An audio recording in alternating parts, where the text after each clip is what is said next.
¿Duerme el alma al morir?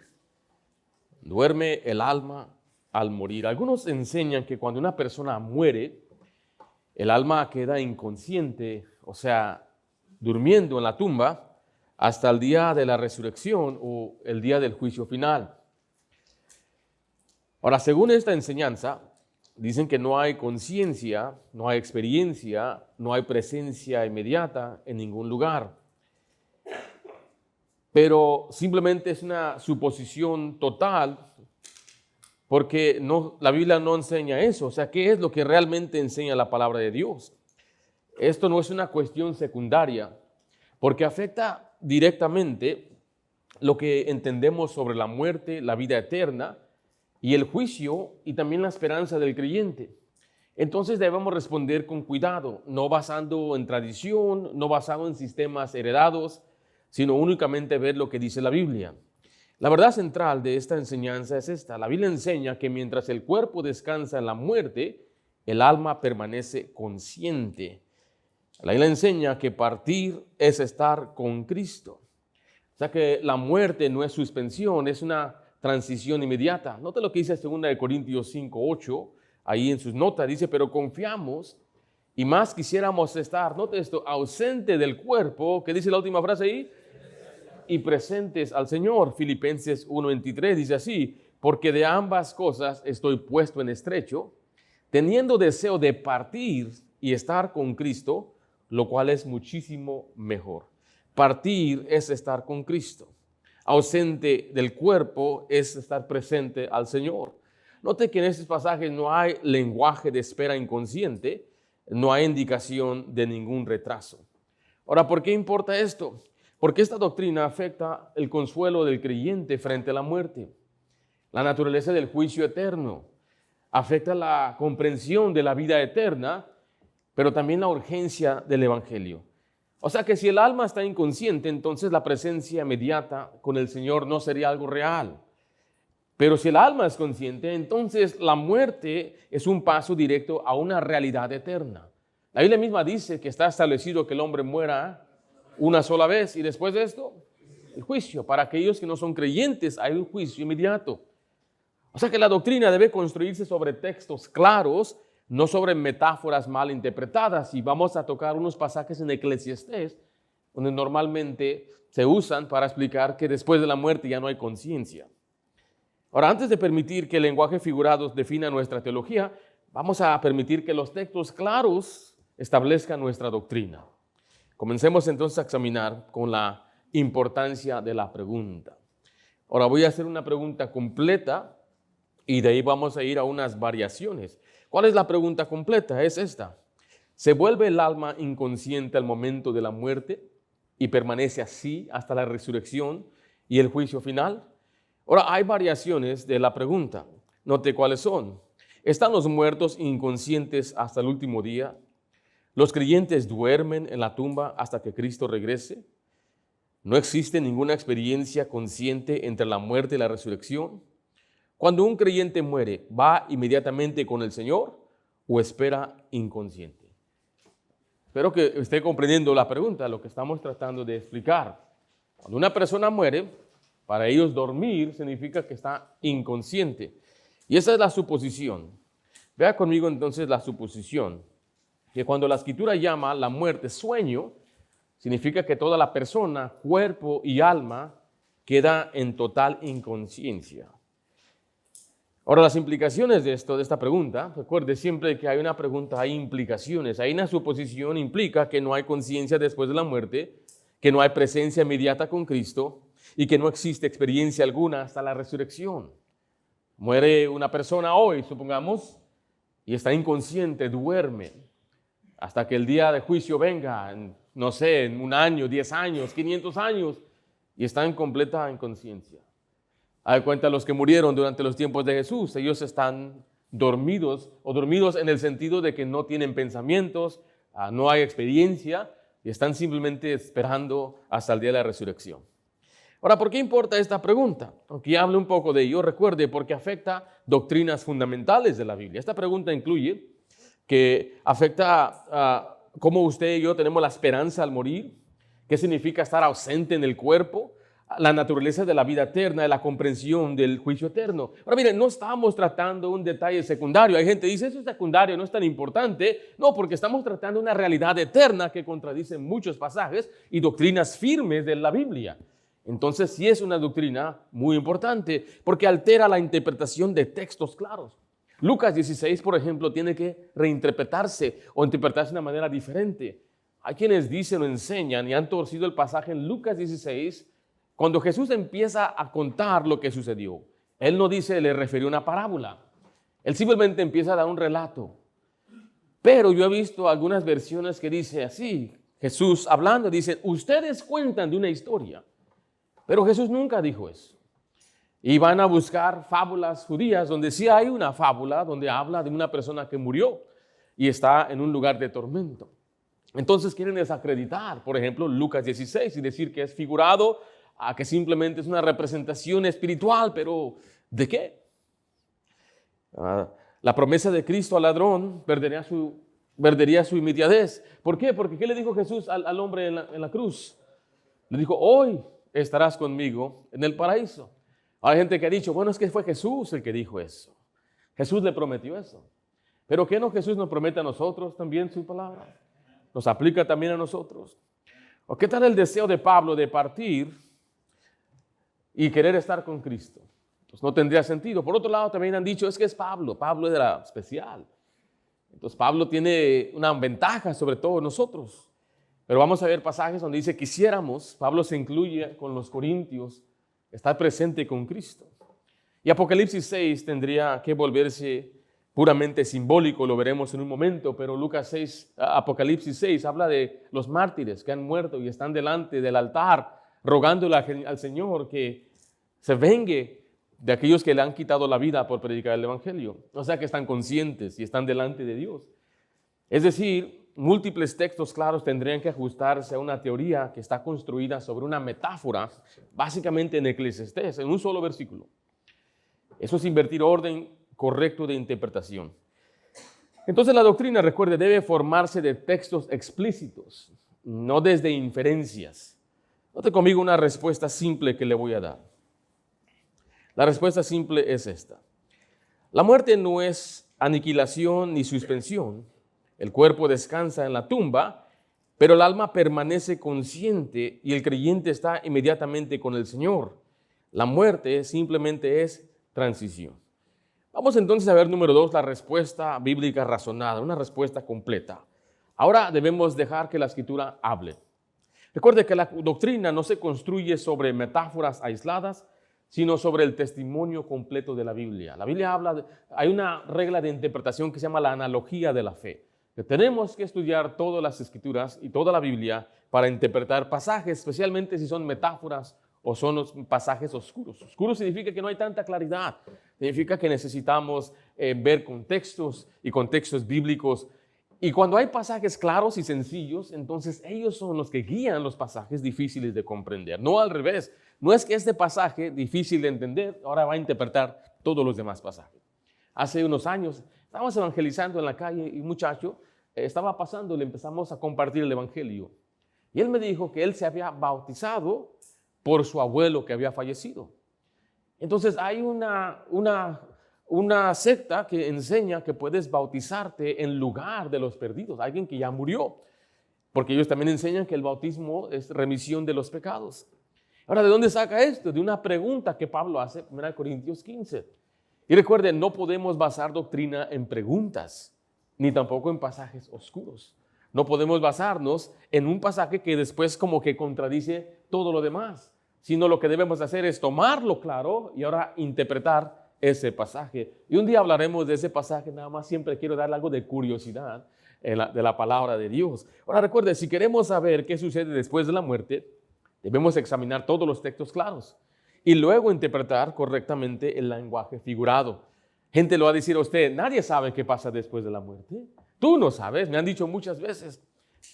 Nadie sabe, y dicen ellos, solo Dios sabe. Digo, tienes razón, yo no sé, personalmente yo no sé. Yo te puedo explicar de experiencias personales, a lugares que yo he ido, a lo que he experimentado. Muerte, no he vuelto de los muertos, pero Dios sí sabe y nos dejó Nos dejó su palabra. Entonces vamos a permitir que sea la palabra que nos enseñe. Note primeramente el fundamento antropológico. ¿Qué es el hombre? Y ahí es donde tenemos que entender un poco la doctrina del hombre. Antes de hablar de sueño, debemos establecer qué enseña la Biblia acerca de la naturaleza del ser humano. Cuando hablamos de antropología, estamos hablando de la doctrina del hombre, o qué enseña la Biblia acerca del hombre. El hombre es un ser creado, pero es un hombre que está compuesto de un espíritu, un alma y un cuerpo. La Escritura presenta al hombre como una unidad, recuerde, y está compuesta, en este pasaje vamos a ver de cuerpo y espíritu. Eclesiastés 12:7 dice así: y el polvo vuelve a la tierra como era, y el espíritu vuelve ¿a quién? A Dios que lo dio. Observe la distinción. ¿El polvo a dónde vuelve? A la tierra. ¿Y el espíritu? A Dios. ¿De qué está hecho el hombre? De polvo. Muchas veces dice la Biblia que el hombre es polvo. ¿De dónde hizo Dios a Adán? Lo hizo de la tierra. Ahora, algunos van a decir que este espíritu habla de la vida nada más. La Biblia menciona claramente que Dios es padre de los espíritus. Enseña en la Biblia también que cuando una persona muere, en 1 Corintios 3, era un hombre creyente, pero viviendo en pecado. Él debería ser entregado a Satanás para destrucción de su cuerpo, a fin de que su espíritu sea salvo. Entonces, ¿qué pasa cuando una persona muere? Hay una separación. La muerte no es aniquilación. Mire Santiago 2:26. Porque como el cuerpo sin espíritu está ¿qué? Muerto. Entonces, no voy a enfatizar el resto ahorita, nada más note esa frase que se dice ahí. La muerte ocurre cuando el espíritu se separa del cuerpo, pero separación no significa inexistencia. Desde una cosmovisión bíblica, el hombre, escuche esto, no es solo materia. El hombre no solo es alma. El hombre es cuerpo y espíritu. La muerte separa, pero no extingue. Si el espíritu vuelve a Dios, entonces no permanece inconsciente en la tumba. Ahora note conmigo un principio hermenéutico. La hermenéutica es el arte o la forma de estudiar la Biblia. La doctrina se establece por textos claros, explícitos. Recuerde, el lenguaje figurado debe interpretarse a la luz de la Biblia. Le voy a leer de nuevo esto para que lo pueda ver. La doctrina se establece por textos claros y explícitos. El lenguaje figurado debe interpretarse a la luz de ellos. Los pasajes narrativos y doctrinales deben interpretar el lenguaje que es poético y figurado. Note conmigo también esto. La doctrina se construye sobre textos claros, ¿no sobre qué? No sobre metáforas. O sea que cuando leemos pasajes como Lucas, no debemos interpretar Lucas a la luz de Eclesiastés 9. Al contrario, debemos interpretar Eclesiastés 9 a la luz de Lucas 16.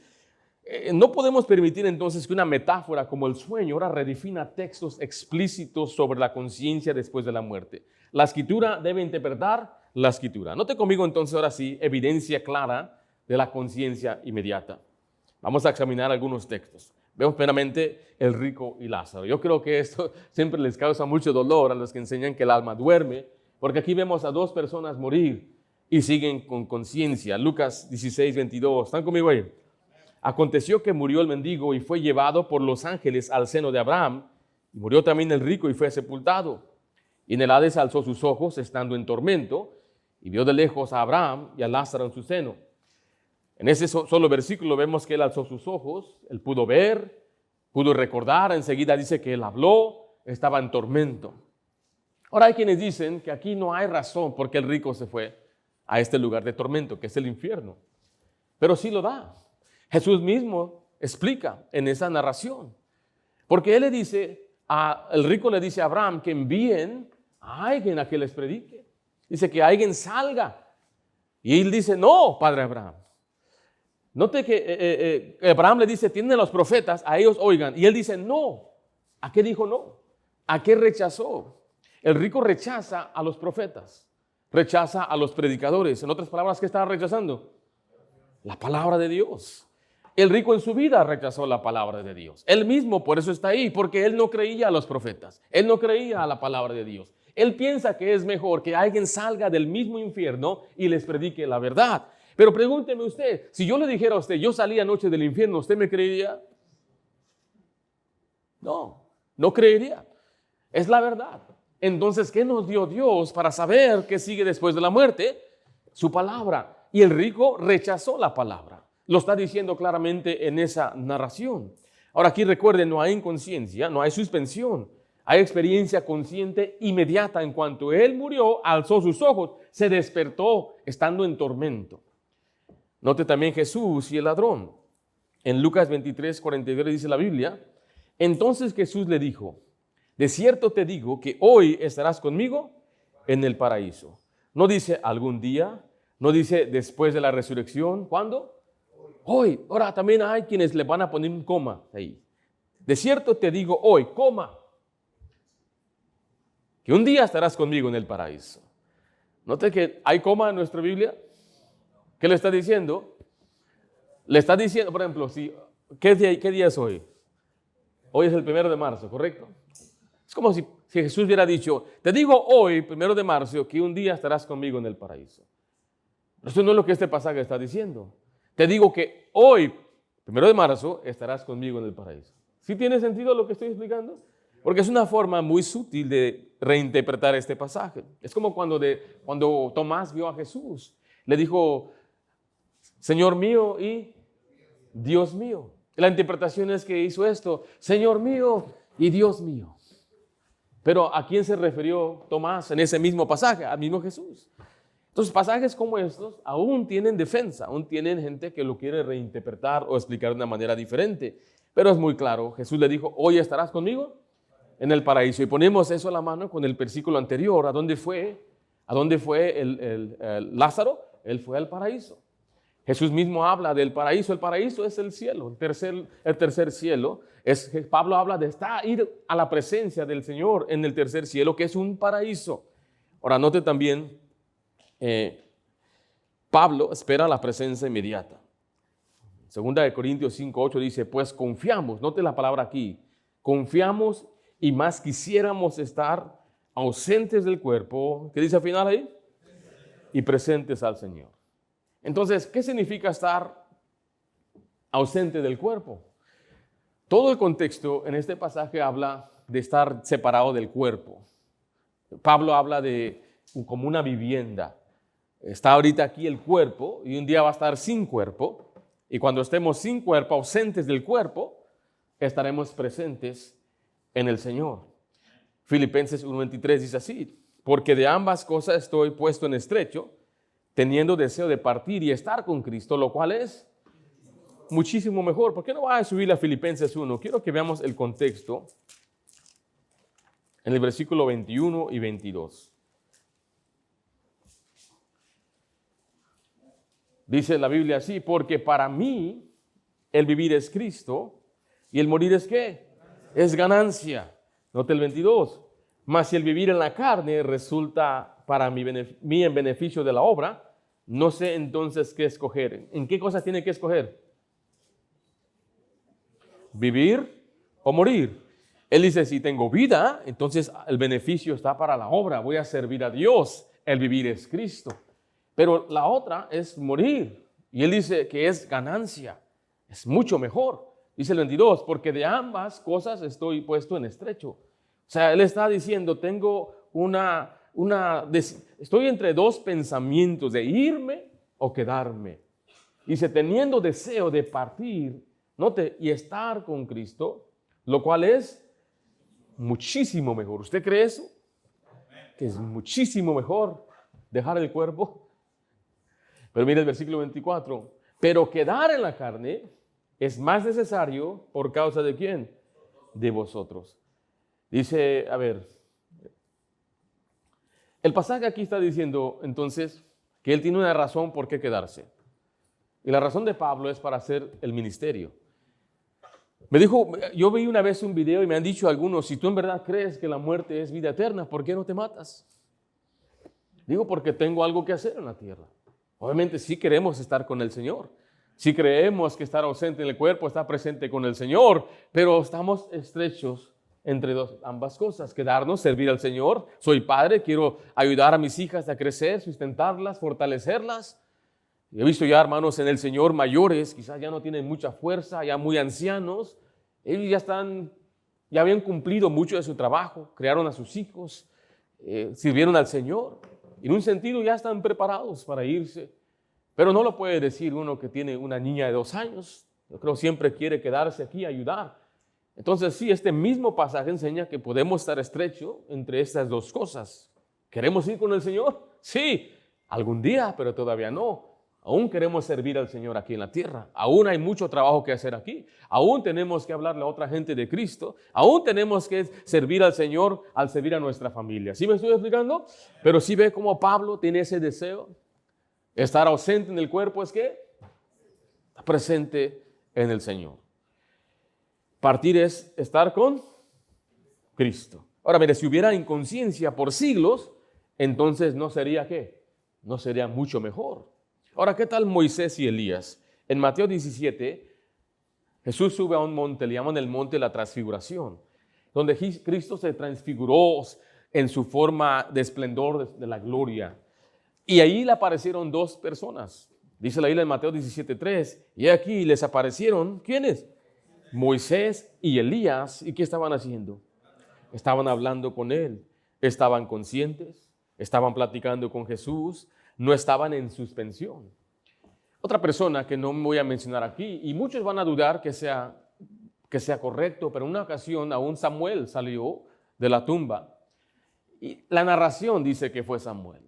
Por eso yo creo que sí fue Samuel, porque el escritor del primer libro de Samuel establece que fue Samuel. ¿Dónde estaba Samuel? ¿Había conciencia o no había conciencia? Elías y Moisés, ¿había conciencia o no había conciencia? Note enseguida las almas bajo el altar, en Apocalipsis 6, del 9 al 10. Dice la Biblia, vi bajo el altar las almas de los que habían sido muertos por causa de la palabra de Dios y por el testimonio que tenían. ¿Y qué hacían? Y clamaban a gran voz. Aquí dice la Biblia que hay quienes murieron por ser predicadores del Evangelio. Hay mártires. Una persona que predica el Evangelio en muchos lugares es odiado y es aborrecido. Y en muchos lugares la misma familia les quita la vida, pensando haciéndole un favor a su Dios. Por ejemplo, allá en el Medio Oriente, la enseñanza del Corán es esta. Si una persona se aparta del Corán, se aparta de no creer en Mohammed y en Alá, el familiar dice, tiene la esperanza de salvarle la vida si lo degolla. O sea, ¿por qué mataste a tu ser querido? Se convirtió al cristianismo y para salvarlo lo tengo que matar. Entonces imagínense que una persona crezca con esos pensamientos. Va a matar sin remordimiento, va a matar pensándole haciendo favor ¿a quién? A Dios. Y es lo que Jesús mismo dijo, muchos les van a llevar a sinagogas, los van a acusar y los van hasta matar pensándole haciendo favor a Dios. Y durante la Gran Inquisición, la iglesia tradicional católica mató a más de 1 millón de personas creyendo, haciendo un favor a Dios, interrogando si creían, interrogando si ellos habían rechazado los dogmas y ahora se convirtieron. Y muchos de ellos se pararon firme y los mataron, degollados, muchos en la hoguera, descuartizados. Mi querido hermano, tenemos una herencia de la sangre de los mártires a través de los siglos. Gente que no se doblegó ante ningún rey, ningún papa, ningún hombre, sino solamente a Jesús como su rey. Ellos son mártires y nosotros, la verdad, no somos dignos de ellos porque nosotros por cosas pequeñas dejamos de servir al Señor.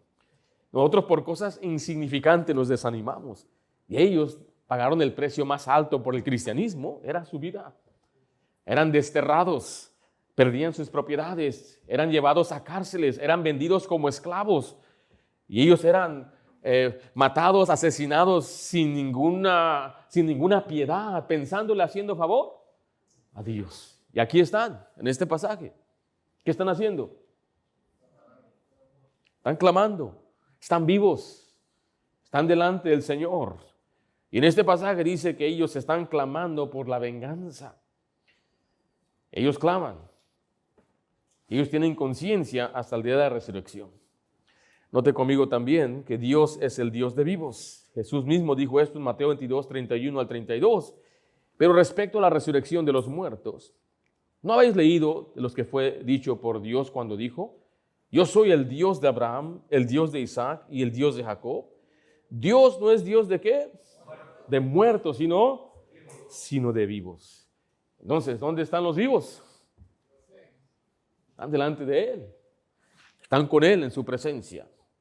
Ahora, entonces, ¿qué significa o cuál es el significado correcto del sueño en la Biblia?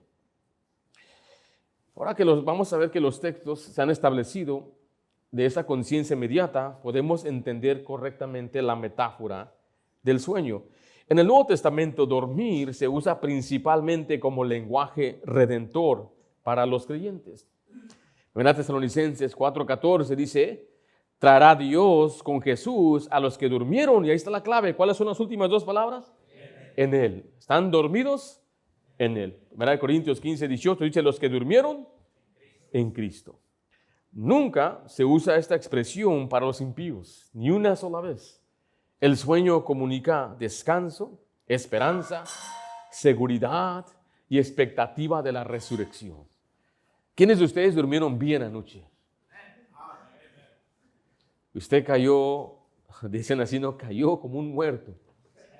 ¿Por qué usamos la expresión como muerto? Que no responde. Hay ruidos.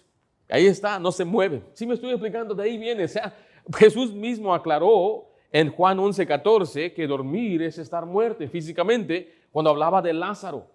Pero en la Biblia vemos que se expresa como descanso, esperanza, seguridad y la expectativa de resurrección. Para los impíos nunca hay esperanza. Para los impíos siempre dice que hay juicio y le espera juicio. Y ese día van a resucitar algunos después de ser muertos para después ser juzgados en el lago de fuego. Ahora recuerde, dice la Biblia que el Hades o el infierno fue lanzado al lago de fuego. O sea que los muertos, lo decimos con mucha tristeza, están en un juicio y esperando ahora el juicio final. Van a ser resucitados. Dice la palabra de Dios, vi a los muertos de pie. ¿Sí vio? Los muertos, pero tienen conciencia. Grandes y pequeños delante del trono. Y los libros fueron abiertos y fueron juzgados según sus obras. ¿Por qué según sus obras? Porque la Biblia claramente también establece que hay niveles de juicio. La Biblia habla poneros en las partes más bajas. Dice calienta más, dice la Biblia, calienta más el cáliz. Son expresiones que no están ahí nada más figuradas, es una advertencia al mundo. Mucha gente ve Apocalipsis como algo para especular, pero Apocalipsis es la gran y última advertencia al mundo, que existe un juicio final. Pero para el creyente es una expectativa de gozo y alegría. Así es lo que la Biblia enseña. Supongamos que muere hoy. Fabián muere hoy. Disculpe si hay un Fabián aquí. Fabián muere hoy, 1 de marzo de 2026. Vamos a suponer que Cristo viene en 50 años o en 5, no importa. Fabián va a resucitar en la venida de Cristo en el día de la redención y va a recibir un cuerpo glorificado. Y Jesús va a reinar sobre la tierra por 1000 años. Y Él va a reinar con Cristo. Ahora, ¿dónde está Fabián? Si murió hoy, él está en la presencia de Dios, ausente en el cuerpo, está presente con Cristo. Tiene la consolación en los brazos de nuestro Señor Jesucristo. Entonces Él está consciente, esperando el día de la resurrección. Ahora, si usted y yo llegamos a vivir con el favor de Dios a ese día y no hemos muerto, vamos a ser nosotros transformados. Vendrá el arrebatamiento y seremos nosotros arrebatados para estar juntamente con el Señor y con la gente que resucitó. Dice la Biblia, los que resucitan primero, son ellos primero y después nosotros nos uniremos a ellos. Y esa es la consolación que Dios da a los creyentes, es que volveremos a ver a los seres queridos que murieron en Cristo. Los que duermen, el pasaje de Tesalonicenses habla de los que durmieron en Él. Pero nunca se usa esta expresión para un incrédulo. Ni una sola vez la Biblia usa que un incrédulo durmió. Es más, hay pasajes donde habla que creyentes duermen aún por juicio, pero solamente se usa explícitamente por un hombre específico y es Esteban. Cuando él murió es la única persona que dice y durmió. Este pasaje entonces nos explica que el dormir habla de descanso, esperanza, seguridad, no de inconsciencia absoluta. ¿Sí me estoy explicando? Vamos a ver entonces los textos mal utilizados. Por ejemplo, se usa la frase, los muertos nada saben, y se basan en Eclesiastés 9:5. Dice, porque los que viven saben que han de morir, pero los muertos, ¿qué dice ahí? Nada saben ni tienen más paga, porque su memoria es puesta en olvido. Recuerde que Eclesiastés habla de la perspectiva debajo de ¿dónde? Debajo del sol. Cuando usted lee Eclesiastés se encuentra en los libros de poesía. Y no estoy diciendo que no es palabra, claro que es palabra de Dios, pero tenemos que comprender bien el contexto de esa perspectiva. Lo que está hablando aquí, por ejemplo, a Salomón dice que él aborreció su vida. Él odiaba su vida. Él tenía todo. Yo veo a mucha gente con riquezas que aborrece su vida. Él dijo, él compró todo, tenía todo, pero él está hablando de una prosperidad debajo del sol. Nunca tomó en cuenta a Dios, lo hizo para él mismo. El contexto aquí no habla de la participación en la vida eterna, habla todo de la actividad en este mundo debajo del sol. Ya leímos Eclesiastés 12:7, el mismo pasaje nos enseña que el espíritu, ¿a dónde va? El que lo envió. ¿Y el cuerpo? ¿A dónde va el que muere su cuerpo? Vuelve al polvo. El mismo contexto en Eclesiastés lo enseña. Ahora, también en otro pasaje, en Salmo 146, dice que los pensamientos perecen. Dice Salmo 146:4 de esta manera: sale su espíritu y vuelve a la tierra. En ese mismo día perecen, ¿qué? Sus pensamientos. Se refiere al fin de los planes terrenales, no a existencia del alma. El lenguaje es práctico, no es metafísico. En otras palabras, si usted y yo tenemos planes para el 2026, quizás de hacer compras, de hacer un negocio, quién sabe. Pero si morimos, aquí se mueren los planes. Eso ya quiere decir que ya no tiene esos pensamientos. Dormir, recuerde, describe la muerte física del cuerpo. El sueño es una metáfora. No debemos redefinir entonces textos claros como la conciencia en base de pasajes como este. Un resumen muy sencillo y básico ya para terminar nuestra enseñanza. Recuerde, el peso de toda la escritura enseña que el hombre es cuerpo y espíritu. La muerte separa, no extingue. El alma permanece consciente. El creyente inmediatamente va a la presencia de Cristo. El incrédulo entra en separación consciente y la resurrección va a reunir el alma y el cuerpo. La aplicación y la discusión es así. Si alguien le pregunta a usted, ¿cómo un cristiano responde a esta pregunta? Usted tiene obviamente una respuesta bíblica y clara ya, se la voy a dar. La Biblia llama a la muerte sueño porque el cuerpo descansa, pero la Escritura enseña claramente que el alma permanece consciente después de la muerte. Después de la muerte. Estar ausente del cuerpo es estar presente con el Señor. Ahora, hay un enfoque del Evangelio en este pasaje. La pregunta final es esta: ¿dónde estará usted cuando muera? Yo le pregunté, por ejemplo, a algunos de ustedes si durmieron bien toda la noche, ¿correcto? Algunos dicen, no, pastor, yo no dormí. Hermano Oscar me comunicó, hermano Oscar, ¿usted a qué hora se durmió? Un ejemplo. ¿Y a qué hora se despertó? ¿Usted sintió esas horas? No siente nada. ¿Cómo se sintió? Pero sintió como una hora, como segundos. Cerró y abrió. ¿Se acuerdan de esos días cuando usted era niño era así? Porque le pregunto a los niños, así son. Ellos dicen, se va rápido, sueño, ya me desperté. Para nosotros quizás nos despertamos a la 1, después a las 2, después a las 4, oímos un ruido, la mamá tiene un niño. Pero el dormir, imagínense, vamos a suponer que el dormir es así, inconsciente. Y después resucita para ser juzgado. ¿Cuánto tiempo pasó? Bueno, pasaron 2000 años, pero el dormir aún parece ¿qué? Aún parece segundos. Diría, pastor, ¿usted cree que es tan importante? Recuerdes, no es secundario esto, es importante, porque nos habla de la esperanza de la vida eterna. Sí, pero la pregunta más importante es esta: ¿dónde estará usted cuando muera? ¿Qué va a pasar? ¿A dónde iría su alma? En Juan 6:47 dice, de cierto os digo, el que cree en mí tiene vida eterna. La vida eterna comienza en el momento cuando una persona cree. Así que recuerde, es la misma pregunta al final: ¿dónde estará usted cuando muera?